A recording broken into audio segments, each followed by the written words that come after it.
炸萝卜丸子到底是加面粉还是加淀粉？可不可以加全蛋呢？大家好，我是大叔阿斗，今天分享炸素萝卜丸子特别简单的做法，多加一种秘密武器，新手也能轻松掌握，不仅酥脆，还弹性十足。掰开之后内部松软。首先我们准备适量的清洗干净的青萝卜，先用刀把萝卜的头部和尾部给切掉，这两个地方辛辣味比较重，您也可以用白萝卜，再用刮刀刮去它们的外皮，全部去皮后，再用擦丝器把青萝卜擦成细丝。全部处理完毕后，放入个大盘中备用。接着我们准备一根清洗干净的胡萝卜，也同样用刀切掉头部和尾部，再用刮刀刮去外皮，最后也把它擦成细丝。全部处理完毕后，把胡萝卜丝和青萝卜丝放在一起，合计800克。大家猜一下，烧完水之后减重多少？我们朝盘中加入8克盐，加入白糖16克。下一步把它们翻拌一下，盘太小不好翻，换了个大盘，用手仔细的翻拌均匀，让盐和糖充分融化，形成高浓度的溶液，利用渗透压，从而逼出它们内部的水分。大厨为什么要加糖，不能只加盐吗？只加盐，盐的用量会比较大，萝卜丝容易太咸，即便后期清洗也很难清洗干净。好了，充分拌匀后放一盘，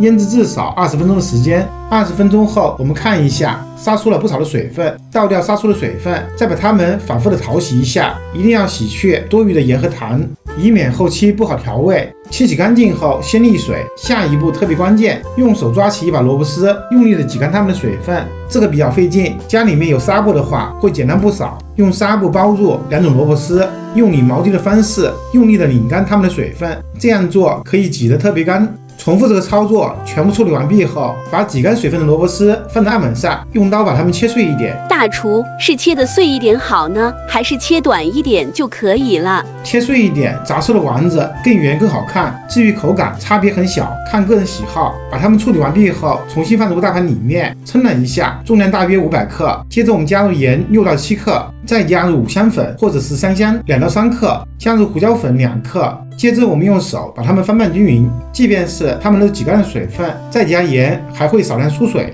充分抓匀后，我们再加入2个鸡蛋，还是用手把它们拌匀。大厨加整个鸡蛋不是容易回软吗？不应该只加鸡蛋清吗？说的没错，想要不回软只加鸡蛋清，但是做的比较少，一顿吃完就无所谓了。接着我们加入面包糠140克，再加入普通面粉60克，用手把它们抓匀。大厨，这个就是秘密武器吗？如果没有面包糠，用什么代替呢？面包糠的好处在于它结构松散，即便遇水抓匀，还是会有缝隙，不会出现死面一坨的情况。如果没有面包糠，可以用隔夜的馒头代替，把馒头撕掉外皮，再掰成小块，然后打碎，打成细一点的馒头碎。用馒头碎可以不加面粉，充分揉匀后，如果粘性不够，就少量多次的加入一点玉米淀粉，反之太干就补充点水，最终能成团即可。下一步在手上喷点油，2只手搓一下，然后抓起面团，用手挤捏搓匀，我们就做好了一个丸子。重复这个操作，手上油干了就补充点油，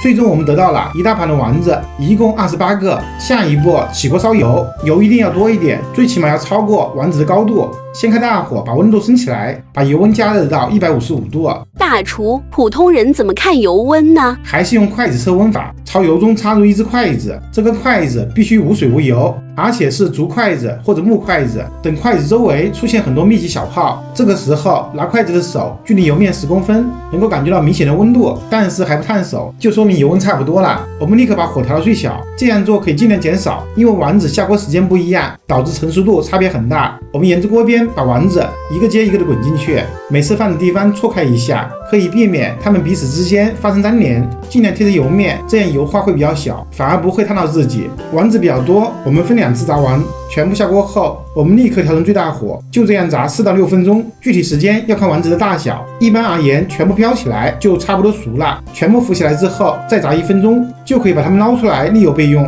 接着我们用漏勺把锅中的残渣捞干净，还是同样的油温，同样的方法，把剩下的丸子全部炸完。炸好后，把它们全部捞出来，和先前的丸子放在一起沥油备用。这个时候的丸子颜色金黄，已经熟了，但是表面还不够酥脆，我们需要复炸一次，还是先把油锅捞干净，复炸的油温160到170。炸素丸子油温不能太高，可以一次性全部倒进去，但是炸的时间要严格控制，一般炸20到30秒，注意观察颜色，千万不能炸过了，只要颜色满意了，就立刻倒出来沥油备用，不烫手就可以装盘开吃了。一道外酥里嫩、清脆爽口的炸素萝卜丸子就完成了。我是大厨阿斗，我们下个视频见。